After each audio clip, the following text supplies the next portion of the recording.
Hey guys, welcome back to another video, and today I'm thinking about making a steak, but I'm only gonna use the Ninja Crispi. I don't know if you've tried this before. I've tried it once. I could never get it to work. I would always just guess on how long to cook it. But today we're gonna use the Meter Pro to help us know exactly when to pull our steak. So the Meter Pro is kind of like a wireless thermometer that you stick in the meat, and you can throw in the Ninja Crispi to get an accurate temperature so I know when to pull it. So make sure the probe goes into the fattest part of the steak. Season your meat as you normally do. Today we're only using salt and pepper. You really only need that. Anyone who tells you you need rosemary, butter, yes, it tastes a little better, but you don't need it. So as we air fry for 10 minutes, we're gonna monitor the steak's temperature in the Meter app. As you can see, it tracks the temperature second by second, so you know exactly when dinner's done. So now our air fryer New York strip is done, and it's time to let it rest.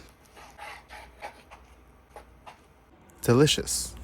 Well, there you have it. We made a New York strip in the Ninja Crispi. And with the help of the Meter Bluetooth thermometer, we did it in our first try. Both of these products are going to be linked down in the description. So if you want to get one for yourself, use my affiliate link. Kicks me back a few bucks for sending you their way, but it helps out the channel. So I would appreciate it very much. Like this video, subscribe, and we'll see you in the next one.